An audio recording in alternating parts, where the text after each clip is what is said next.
የመጽሐፍ ቅዱስ አባባል። መጽሐፍ ቅዱስ ነገሮችን የሚገልጽበት የራሱ የሆነ አባባል አለው። እነዚህ አባባሎች የየራሳቸው አገባብና አተረጓጎም ያላቸው በመሆናቸው በአንድ ህብረተሰብ ዘንድ በተለመደው የቋንቋ ስርዓት አንጻር ብቻ ሊወሰኑ አይገባቸውም። ለምሳሌ አንደኛ አዳም ወዴት አለ? አዳም ወዴት አለ? ኦሪት ዘፍጥረት ምዕራፍ 3 ቁጥር 9 አዳም ወዴት አለ የሚለው ቃል ኦሪት ዘፍጥረት ምዕራፍ 3 ቁጥር 9 ላይ ይገኛል። እግዚአብሔር አዳም አዳም ወዴት አለ ብሎ የተጣራበት ምክንያት ምንድነው ከተባለ አዳም ወዴት አለ ያለው ያለበትን የማያውቅ ሆኖ ሳይሆን አንደኛ ሊያናገረው ቢሻ ነው። ሁለተኛ በኋላ ዘመን አላዋቂ ስጋን ተዋህጄ አድንሃለሁ ሲለው ነው። ይህንን አዳም አዳም ወዴት አለ የሚለውን አልዓዛርን ወዴት ቀበራችሁት ከሚለው ጋር አንድ ነው። ያ አዳም በገነት ሳለ አዳም አዳም ወዴት አለ ብሎ የተናገረው ቃል እርሱ ምን ሆነ? ሰው ሆነ። ሰው ሆነ። አላዋቂ ስጋን ተዋሃደ። አላዋቂ ስጋን መዋሃዱን ደግሞ ለኛ ለመግለጽ ለማስረዳት ሲል ደግሞ ምን አለ? አልዓዛርን ወዴት ቀበራችሁት አለ። ያለበትን ቦታ የማያውቅ ሆኖ አይደለም፣ አላዋቂ ስጋን መዋሃዱን ለማስረዳት ሲል ነው። ስለዚህ አዳም ወዴት አለ ያለበት ምክንያት በኋላ ዘመን አላዋቂ ስጋን ተዋህጄ አድንሃለሁ ሲለው ነው። ሶስተኛ እንደምን ባለ አነዋወር አለ ሲለው ነው። በክብር አለ ወይስ በሐሳር ነው ያለኸው ለማለት ሲፈልግ ነው። እንደምን ባለ አነዋወር፣ እንዴት ባለ አኳኋን፣ እንዴት ባለ ሁኔታ አለ ሲለው ነው። እኔ በክብር እንደፈጠርኩህ ነው ያለኸው ወይስ ተዋርደ ነው ያለው? እኔ በጸጋ ልብስ የማያስፈልግ አድርጌ እንደፈጠርኩ ነው ያለኸው ወይስ ተራቁተ ነው ያለኸው እያለው ነው። ስለዚህ እንደምን ባለ አነዋወር አለ፣ በክብር ነው ወይስ በሐሳር ነው ለማለት አዳም አዳም ወዴት አለ ብሎ ጠርቶታል ማለት ነው። ሁለተኛ በመጽሐፍ ቅዱስ ውስጥ ከምናገኛቸው አባባሎች መካከል ሁለተኛ ፊት ነው። የመጀመሪያው አለቀ። 3 ደቂቃ ፈጀ አልፈጀም ማለት ነው። እንዲህ ነው የምገልጹት። ሁለተኛ ፊት ነው። ፊት እንደ አገባቡ በመጽሐፍ ቅዱስ ይተረጎማል። አንደኛ ፊት መማለድን ያሳያል። ምንን ያሳያል? መማለድን ያሳያል። እኔ በእግዚአብሔር ፊት የምቆመው ገብርኤል ነኝ ይላል። በእግዚአብሔር ፊት ሲል ምን ማለቱ ነው? አቤት ወደ እግዚአብሔር የምማልደው እኔ ማን ነኝ? ገብርኤል ነኝ ማለቱ ነው። ይሄንን የሉቃስ ወንጌል ምዕራፍ 1 ቁጥር 19 ላይ ታገኙታላችሁ።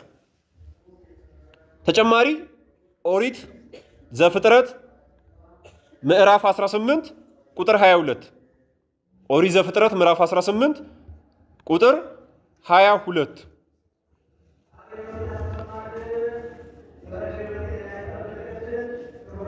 ሰዎቹም ከዚያ ፊታቸውን አቀኑ፣ ወደ ሰዶምም ሄዱ።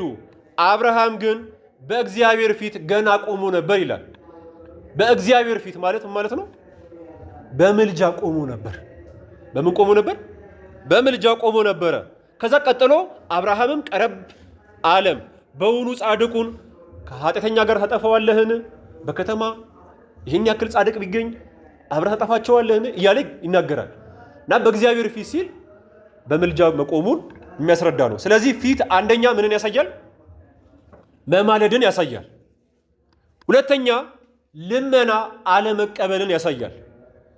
ስለዚህ አሁን ፊት የሚል ስታገኙ ሁል ጊዜ መማለድን የሚያሳይ አይደለም። ምንን ያሳያል? ልመና አለመቀበልን ያሳያል።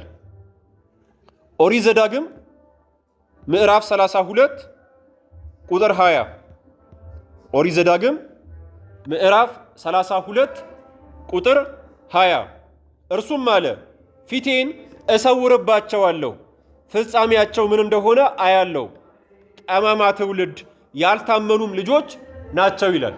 ፊቴ ምን አደርግባቸዋለሁ? እሰውርባቸዋለሁ። ያምን ማለት ነው። ፊቴ ምን አደርግባቸዋለሁ? አላሳያቸውም ነው። ፊቴን አላሳያቸውም ነው። ምን ማለት ነው? መልኬን አላሳያቸውም ማለት ነው አይደለም። ልመናቸውን አልቀበላቸውም ማለቱ ነው። ለምን? ጠማማ ትውልድ ያልታመኑ ልጆች ስለሆኑ ማለት ነው። ግልጽ ነው። ስለዚህ ሁለተኛ ልመና አለመቀበልን ያሳያል። ሶስተኛ ፍርዱንና ቁጣውን ያሳያል። ፍርዱን እና ቁጣውን ያሳያል። መዝሙረ ዳዊት መዝሙር 33 ቁጥር 16 መዝሙር 33 ቁጥር 16 መታሰቢያቸውን ከምድር ያጠፋ ዘንድ የእግዚአብሔር ፊት ክፉን በሚያደርጉ ላይ ነው ይላል። የእግዚአብሔር ፊት በማን ላይ ነው? ክፉ በሚያደርጉ ላይ። ምን ማለት ነው? የእግዚአብሔር ቁጣና ፍርድ ክፉ በሚያደርጉ ላይ ነው ማለት ነው። ግልጽ ነው። ስለዚህ ፊት ሶስተኛ ፍርዱንና ቁጣውን ያሳያል። ተጸጸተ። ኦሪት ዘፍጥረት ምዕራፍ 6 ቁጥር 6 ኦሪት ዘፍጥረት ምዕራፍ 6 ቁጥር 6 እግዚአብሔር ሰውን በምድር ላይ በመፍጠሩ ምን አለ? ተጸጸተ። እግዚአብሔር የሚጸጸት አምላክ ነው? አይደለም። ተጸጸተ ተብሎ የተገለጸው ለምንድን ነው ከተባለ የሰዎቹን አንደኛ ማለት ነው የሰዎቹን የክፋታቸውን ጥግ ለማሳየት ነው። ምናቸውን ለማሳየት? የክፋታቸውን ጥግ ለማሳየት ነው። እግዚአብሔር ሰውን በምድር ላይ በመፍጠሩ ተጸጸተ ተብሎ የተገለጸው እግዚአብሔር አምላክ እንደማይጸጸት ቅዱስ ሙሴ በኦሪት ዘኍልቍ ምዕራፍ 23 ቁጥር 19 ላይ ይጸጸትም ዘንድ የሰው ልጅ አይደለም ይላል። እግዚአብሔር ይጸጸት ዘንድ የሰው ልጅ አይደለም። ኦሪት ዘኍልቍ ምዕራፍ 23 ቁጥር 19። ስለዚህ በዛ ዘመን የተፈጸመውን ክፋት ለመግለጽ ለማስረዳት ሲል ሊቀ ነቢያት ቅዱስ ሙሴ እግዚአብሔር ሰውን በምድር ላይ በመፍጠሩ ተጸጸተ ብሎ ተናግሯል። ሁለተኛ ለበጎ ነገር አብነት ይሆናል ብዬ ብፈጥረው ለክፉ ነገር አብነት ሆነ ሲል ነው። ለበጎ ነገር አብነት ይሆናል ብዬ ብፈጥረው ለክፉ ነገር አብነት ሆነ ሲል ነው። ተጸጸተ ማለቱ ማለት ነው።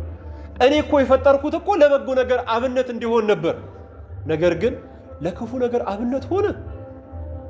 ስለዚህ በዛ ዘመን የነበሩ ሰዎች ለክፉ ነገር አብነት መሆናቸውን ሲመለከት እግዚአብሔር ሰውን በምድር ላይ በመፍጠሩ ተጸጸተ ብሎ ሊቀ ነቢያት ቅዱስ ሙሴ ተናግረዋል ማለት ነው። ተጸጸተ የሚለው ቃል የሚገልጸው የሚያመለክተው የሚጠቁመው እግዚአብሔር አምላክ የሚጸጸት አምላክ መሆኑን ሳይሆን በዚያ ዘመን የነበሩትን ሰዎች የክፋታቸውን ጥግ ለማሳየት ለመጠቆም ለማመልከት ነው። ተጸጸተ ሲል ኦሪት ዘፍጥረት ምዕራፍ 6 ቁጥር 6 ላይ ያለው ቃል እግዚአብሔር አምላክ እንደሚጸጸት ለመግለጥ ሳይሆን ለምንድን ነው? በዛ ዘመን የነበሩትን ሰዎች የክፋታቸውን ጥግ ለመግለጥ ነው፣ ለማሳየት ነው። እጮኛ ምን ማለት ነው? እጮኛ የሚለው ቃል በመጽሐፍ ቅዱስ እንደየአገባቡ የሚፈታና የሚተረጎም ነው። ቢያንስ እጮኛ 3 ነገሮችን ይገልጻል፣ ያመለክታል። 3 ትርጉሞች አሉት። እነሱን እንግዲህ ለመመልከት እንሞክር። እጮኛ ምን ማለት ነው ከተባለ አንደኛ የተመረጠ የተለየ ማለት ነው። እጮኛ ማለት የተመረጠ የተለየ ማለት ነው። ይሄንን ትርጉም የበለጠ ግልጽ የሚያደርጉ የመጽሐፍ ቅዱስ ጥቅሶችን እንመልከት። ትንቢተ ሆሴዕ ምዕራፍ 2 ትንቢተ ሆሴዕ ምዕራፍ 2 ከቁጥር 19 እስከ 20 ለዘላለምም ለእኔ እንድትሆኚ አጭችሻለሁ። ተናጋሪው ማን ነው? ማን ነው? ይሄን እየተናገረ ያለው ማን ነው? ቅዱስ እግዚአብሔር ነው እየተናገረ ያለው። ለዘላለምም ለእኔ እንድትሆኚ አጭችሻለሁ። የጻፈው ሆሴ ነው፣ የተናገረውም ሆሴ ነው። ማን በእሱ አንደበት ላይ አድሮ? እግዚአብሔር ማለት ነው፣ መንፈስ ቅዱስ። ለእኔ እንድትሆኚ አጭችሻለሁ፣ በጽድቅና በፍርድ በምህረትና በይቅርታ አጭችሻለሁ። ለእኔም እንድትሆኚ በመታመን አጭችሻለሁ፣ አንቺም እግዚአብሔርን ታውቂያለሽ ይላል። አሁን እግዚአብሔር አምላክ እስራኤልን ለእኔ እንድትሆኚ አጭችሻለሁ ሲላት ልክኛ በፍቅረኛሞቾች መካከል እንዳለው ግንኙነት አድርገን ልንቆጥሮ አይገባም። አጭችሻለሁ ሲል ምን አድርግሻለሁ ማለቱ ነው?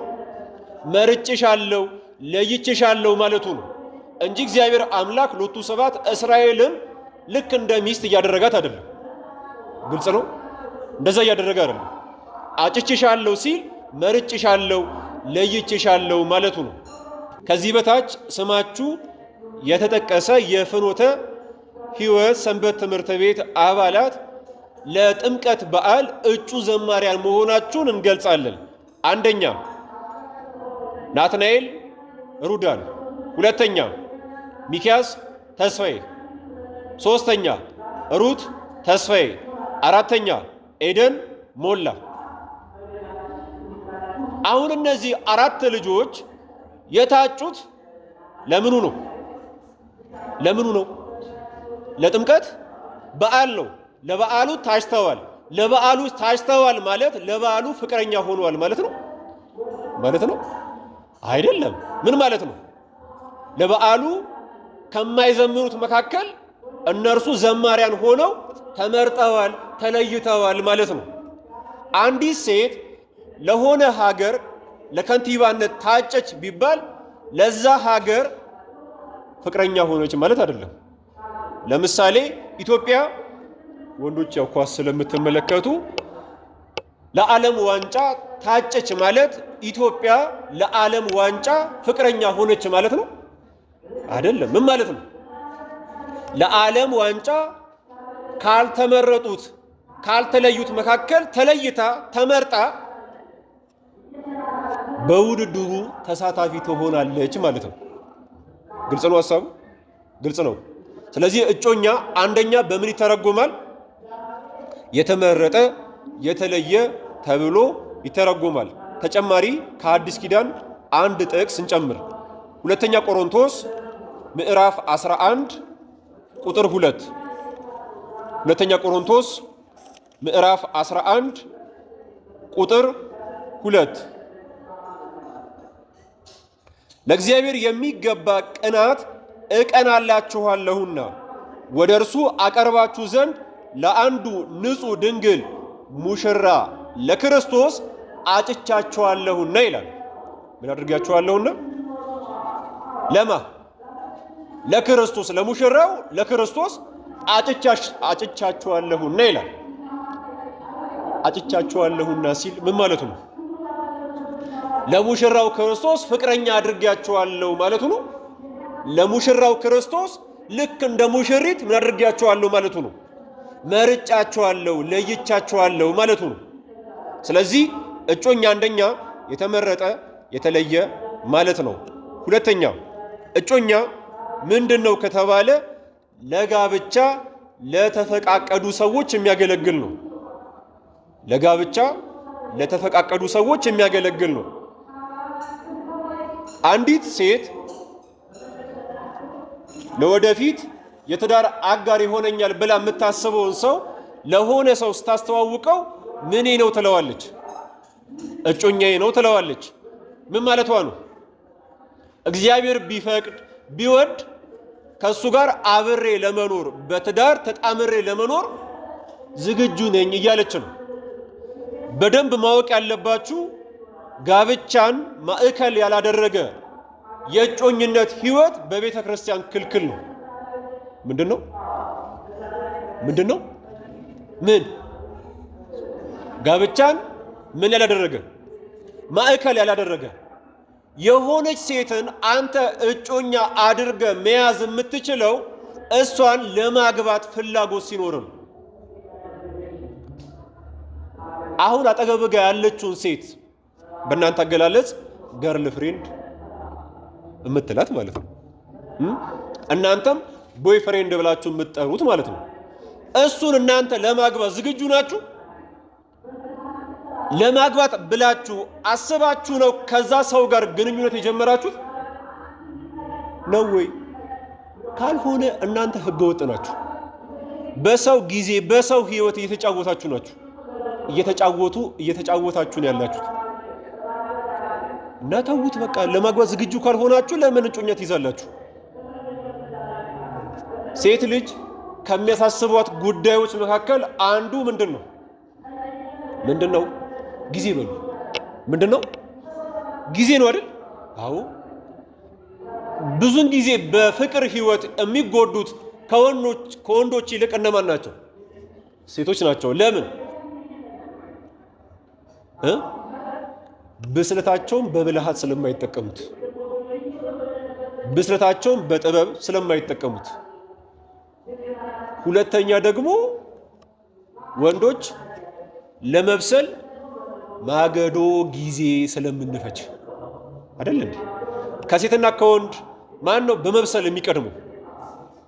ለ30 ዓመት አዳም ሚስት ተሆነው ዘንድ የተሰጠችው የስንት ዓመት ቆንጆ ሴት ነው? የስንት? ምን ማለት ነው? ሴቶች በ15 ዓመት አሁን እኔ 15 ዓመቴ ከሆነ አንዲት ሴት ስንት ዓመቷ መሆን አለበት ማለት ነው?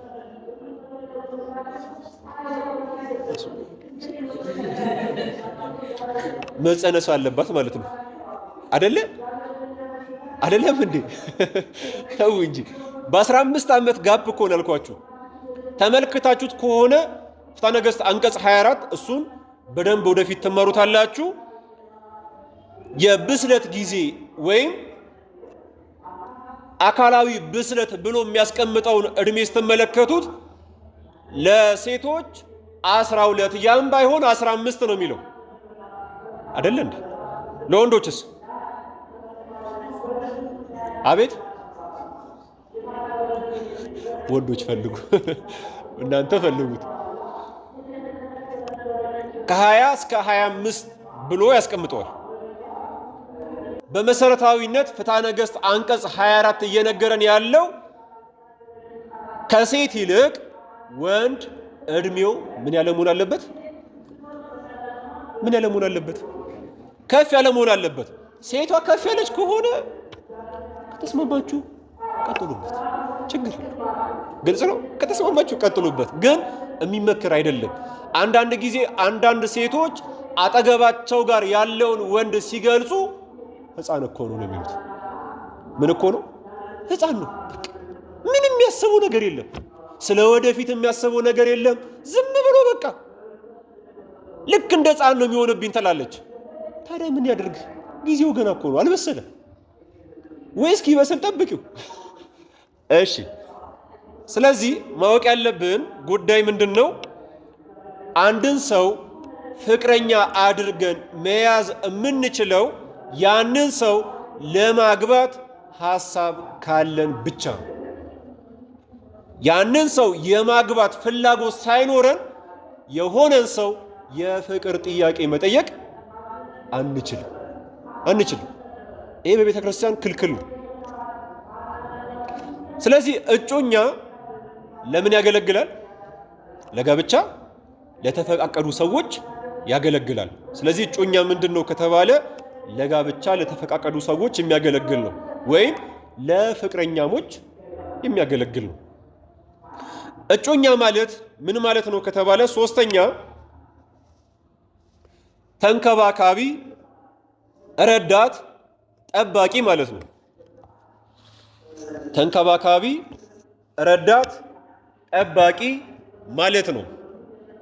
ስለዚህ እጮኛ በሶስት መንገድ ይተረጎማል። አንደኛ የተመረጠ የተለየ ማለት ነው። ሁለተኛ ለጋብቻ ለተፈቃቀዱ ሰዎች የሚያገለግል ነው። ሶስተኛ ተንከባካቢ፣ ረዳት፣ ጠባቂ ማለት ነው። አምስተኛ የምንመለከተው አባባል አፉን ከፈተ የሚል ነው። አፉን ምን አደረገ? ከፈተ።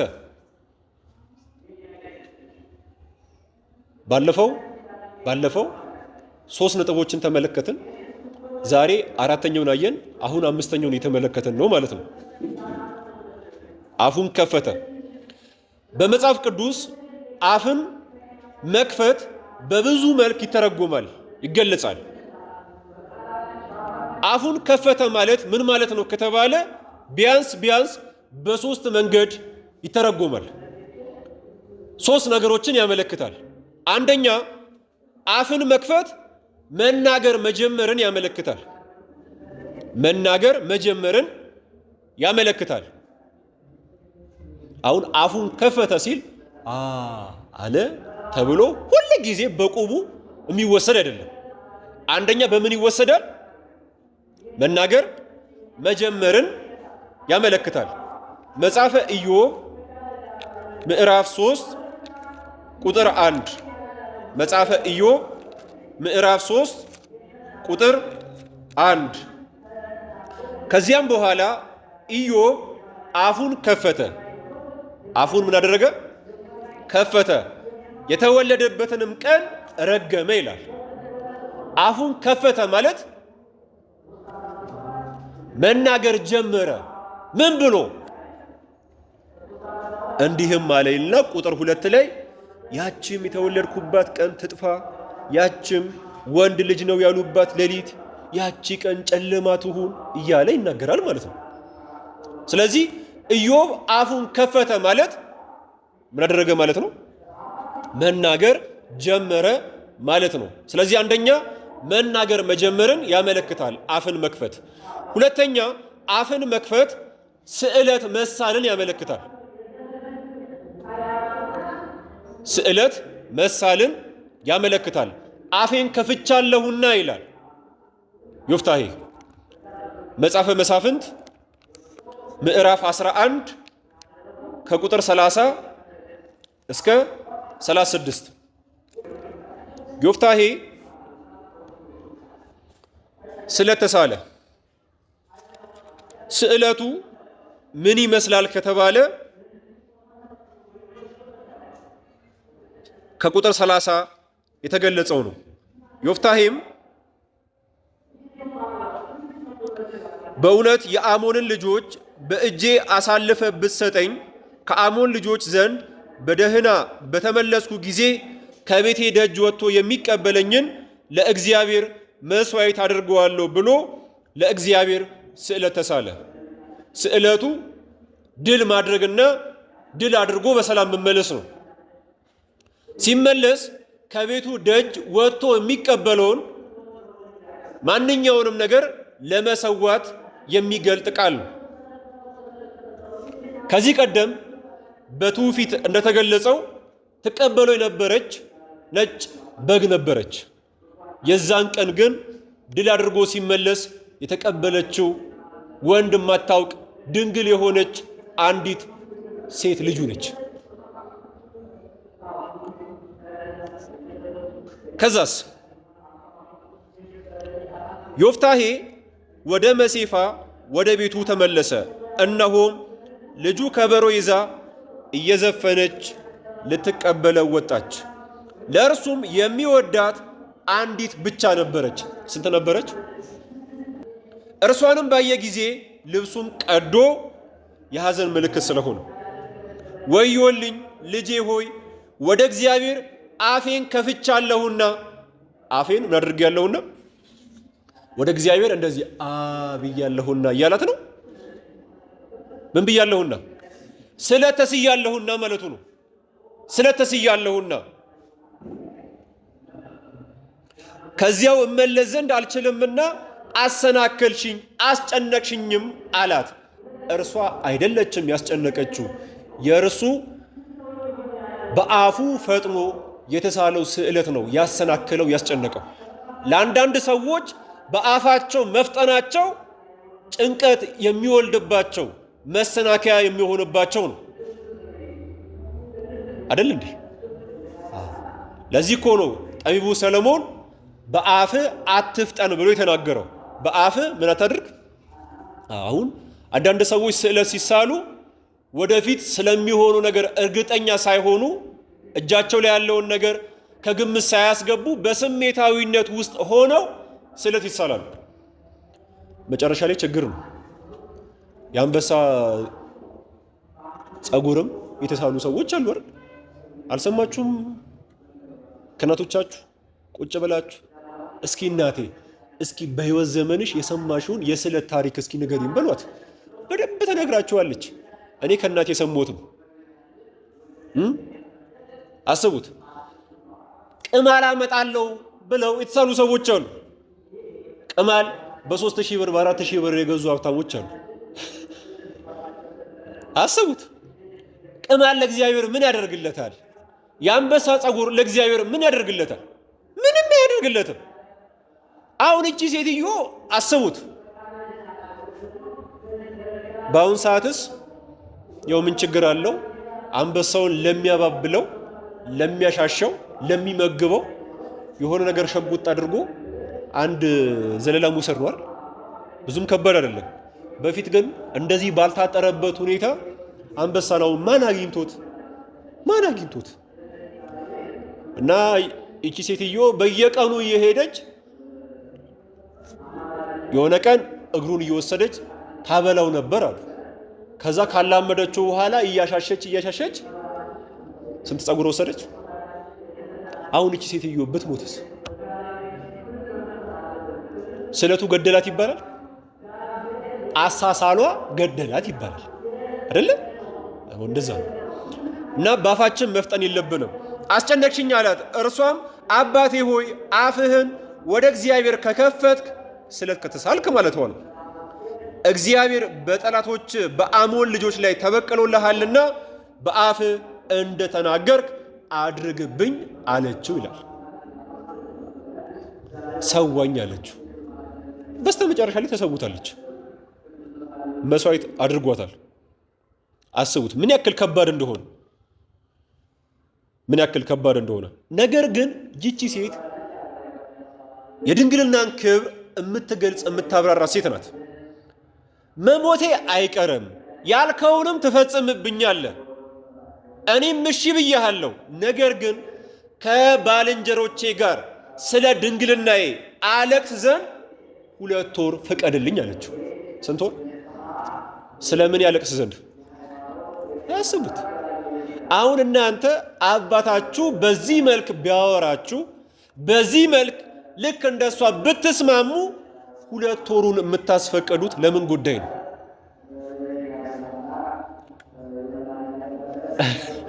እግዚአብሔር ይስጥልኝ። ለመጥፋት በቃ ከልብ ነው ማውራት አይደል እንዴ? ከልብ እኮ ነው ማውራት። እና ይቺ ሴት በዚህ መልክ የድንግልናን ክብር አሳይታለች። ድንግልና የሚጠበቀው እዛም በማለት ሳይሆን በማልቀስ ነው። በምንድን ነው የሚጠበቀው? በማልቀስ ነው። እና ይህንን እንግዲህ የሚገልጽ የሚያብራራ ነው። እኔ የፈለግኩት ሀሳብ አፍን መክፈት ሁለተኛ ምንን ያመለክታል? ስለት መሳልን ያመለክታል ማለት ነው። ሶስተኛ አፍን መክፈት ማስተማርን ያመለክታል። አፍን መክፈት ምንን ያመለክታል? ማስተማርን ያመለክታል።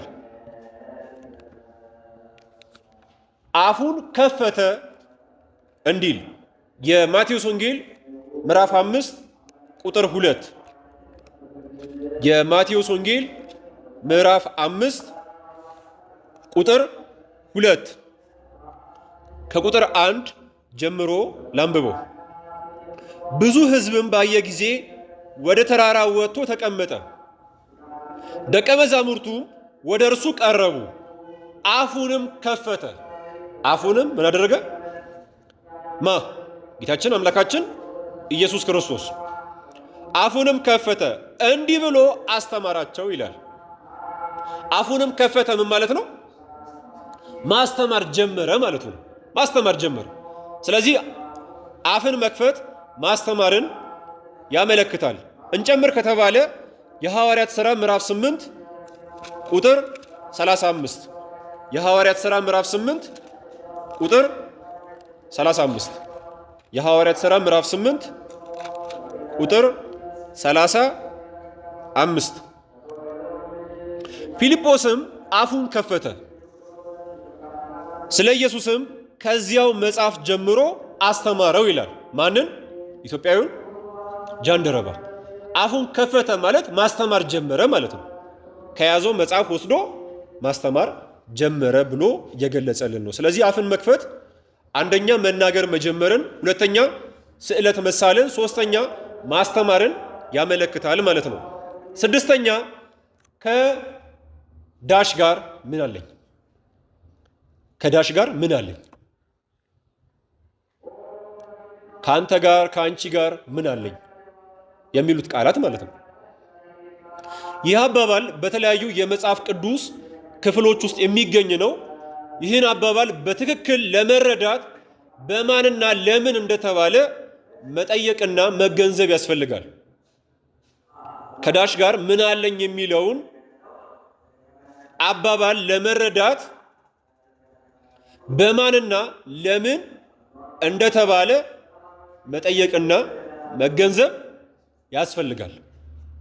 ሁለት ነገሮች ናቸው። አንደኛ በማን ተነገረ፣ ሁለተኛ ለማን ተነገረ። ለነዚህ ሁለት ጥያቄዎች በቂ ምላሽ ካገኛችሁ ከዳሽ ጋር ምን አለኝ የሚለውን አባባል በሚገባ መረዳት ትችላላችሁ ማለት ነው።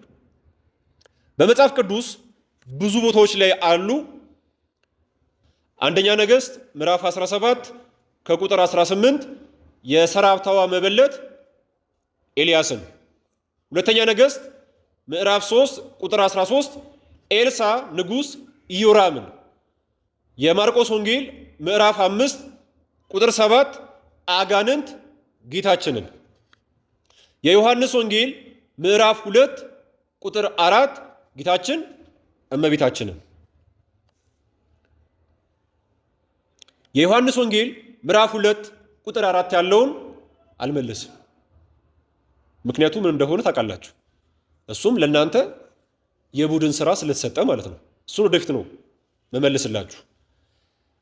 የምንመለከተው የማርቆስ ወንጌል ምዕራፍ 5 ቁጥር 7 ላይ ያለውን ቃል ነው። የማርቆስ ወንጌል ምዕራፍ 5 ቁጥር 7 ላይ ያለውን ቃል ነው። አጋንንት ጌታችንን የተናገሩትን ቃል እንመልከት። የማርቆስ ወንጌል ምዕራፍ 5 ቁጥር 7 እንዲህ ይላል፣ በታላቅ ድምፅም እየጮኸ ማን ነው የሚጮኸው? አጋንንት።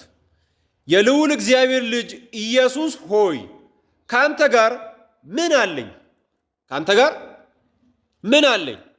እንዳታሰቃየኝ በእግዚአብሔር አምልሃለሁ አለው። ካንተ ጋር ምን አለኝ? የተናገረው ማን ነው? ማን ነው? ማን ነው? አጋንንት በሉ እንጂ ፈርታችሁት ነው እንዴ? ተውት። እሺ አጋንንት ለማን? ለወልደ እግዚአብሔር ለኢየሱስ ክርስቶስ። ካንተ ጋር ምን አለኝ ሲለው ምን ማለቱ ነው? እያዋረደው ነው? እያቃለለው ነው? አይደለም። ካንተ ጋር ምን አለኝ ማለቱ ካንተ ጋር ምን ጸብ አለኝ፣ ምን ጠብ ክርክር አለኝ ማለቱ ነው። ካንተ ጋር ምን ጸብ አለኝ፣ ምን ክርክር አለኝ? ውጡ ካልከን የምንወጣ ሂዱ ካልከን የምንሄድ አይደለንምን? ካንተ ጋር ምን ጠብ አለኝ ማለቱ ነው። ካንተ ጋር ምን አለኝ ሲለው። ስለዚህ ካንተ ጋር ምን አለኝ የሚለው የማርቆስ ወንጌል ምዕራፍ 5 ቁጥር 7 ላይ የተገለጸው ቃል ካንተ ጋር ምን ጸብ አለኝ በሚል ይተረጎማል ማለት ነው። ካንተ ጋር ምን ጸብ አለኝ በሚል ይተረጎማል። የሰራፕታው መበለትም ኤልያስን ካንተ ጋር ምን ጸብ አለኝ ስትል ነው ካንተ ጋር ምን አለኝ አለችው። ኤልሳ ንጉሥ ኢዮራምንም ካንተ ጋር ምን ጠብ አለኝ ሲለው ነው። እሱን እናንተ ቤታችሁ ገብታችሁ አንብቡት። ሰባተኛው የመጽሐፍ ቅዱስ አባባል መተኛት ወይም እንቅልፍ ነው። መተኛት ወይም እንቅልፍ ነው። መተኛት ወይም እንቅልፍ በመጽሐፍ ቅዱስ በብዙ መልክ ይተረጎማል። በመጽሐፍ ቅዱስ በብዙ ቦታዎች ይገኛል። መተኛት፣ እንቅልፍ ሁሉም ቦታ ላይ መተኛት ሲባል ልክኛ እንደምናውቀው ወይም ከስጋ ድካም ማረፍን ብቻ የሚገልጽ አይደለም። ሌሎች ትርጉሞችም አሉት። እስኪ እንመልከት። መተኛት ወይም እንቅልፍ አራት ነገሮችን ያሳያል። አራት ነገሮችን ይገልጣል። አንደኛ ከስጋ ድካም ማረፍን ያሳያል። ከስጋ ድካም ማረፍን ያሳያል። የማቴዎስ ወንጌል ምዕራፍ 26 ቁጥር 43 የማቴዎስ ወንጌል ምዕራፍ 26 ቁጥር 43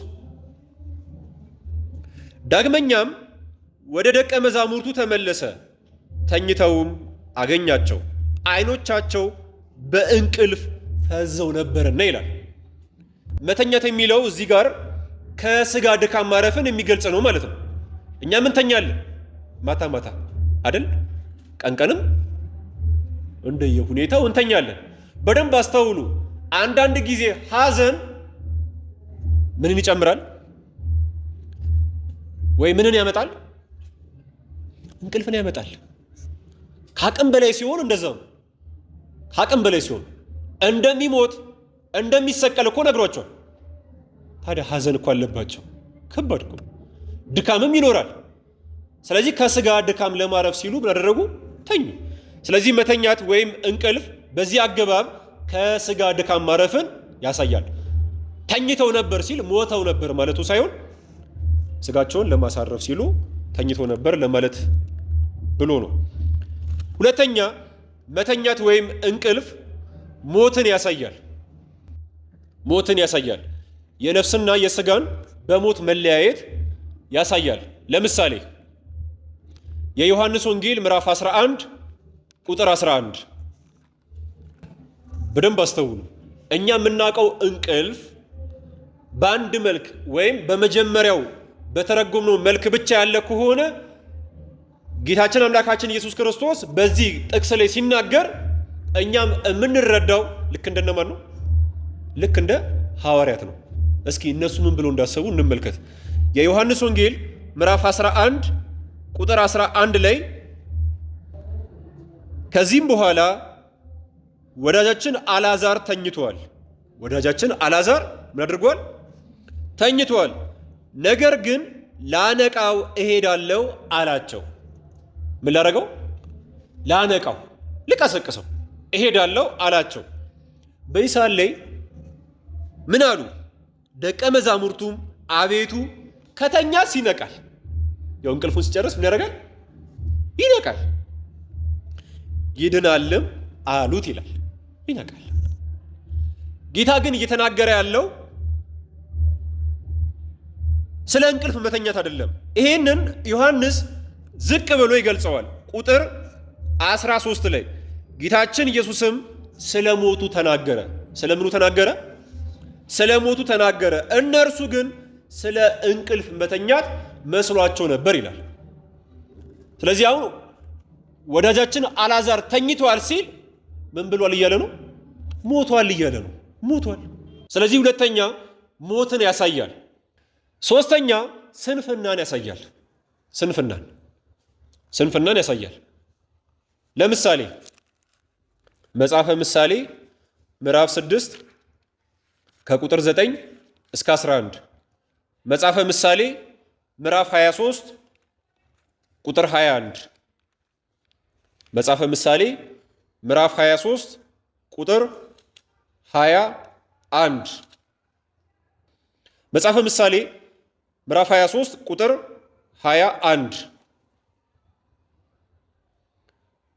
ሰካራምና አመንዝራ ይደኸያል፣ እንቅልፋምም ሁሉ የተቦጫጨቀ ጨርቅ ይለብሳል ይላል። ምን ይለብሳል? የተቦጫጨቀ ጨርቅ። ምን ከሆንን ወይ ደግሞ ምን የሆነ ሰነፍ የሆነ። ስለዚህ አሁን እንቅልፋምም ሁሉ ሲል ሰነፍ ሁሉ ማለት ነው።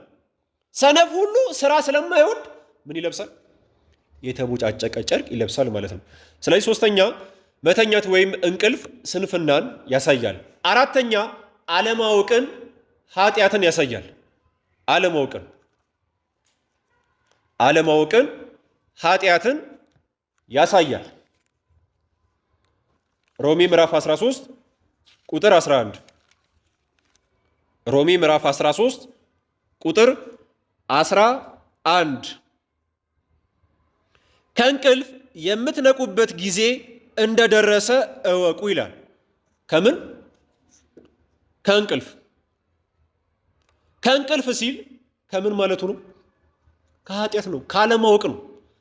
ካለማወቅ ወደ ማወቅ የምትመጡበት፣ ከኃጢአት ወደ ጽድቅ የምትመጡበት ጊዜ እንደደረሰ እወቁ ለማለት ከእንቅልፍ የምትነቁበት ጊዜ እንደደረሰ እወቁ ብሎ ተናግሯል ማለት ነው ቅዱስ ጳውሎስ። ወርታችሁ ረድ ብላችሁ ስትመለከቱት ኃጢአትን የሚገልጽ መሆኑን ታገኛላችሁ። ካመንበት ጊዜ ይልቅ መዳናችን ዛሬ ወደኛ ደርሳለችና ሌሊቱ አልፏል፣ ቀኑም ቀርበዋል። እንግዲህ የጨለማን ሥራ ከኛ እናርቅ። የጨለማን ሥራ ሲል ምን ማለቱ ነው? ኃጢአትን ማለቱ ነው። የብርሃንንም ጋሻ ጦር እንልበስ። ካለማወቅ ወደ ምን እንምጣ? ወደ ማወቅ። በቀን እንደሚሆን በጽድቅ ሥራ እንመላለስ። በዘፈንና በስካር በዝሙትና በመዳራትም አይሁን፣ በክርክርና በቅናትም አይሁን። ነገር ግን ጌታችን ኢየሱስ ክርስቶስን ልበሱት፣ የሥጋችሁንም ምኞት አታስቡ ይላል። ስለዚህ አሁን ከእንቅልፍ የምትነቁበት ጊዜ ሲል ምንን የሚገልጽ ነው? ካለማወቅ ከኃጢአት የምትነቁበት ጊዜ እንደደረሰ ወቁ ማለት ነው። አንደኛ ተሰሎንቄ ምዕራፍ 5 ከቁጥር 5 እስከ 8፣ ኤፌሶን ምዕራፍ 5 ቁጥር 14፣ ኤፌሶን ምዕራፍ 5 ቁጥር 14። እነዚህን ሁለት ጥቅሶች ቤታችሁ ስትገቡ አንብቧቸው።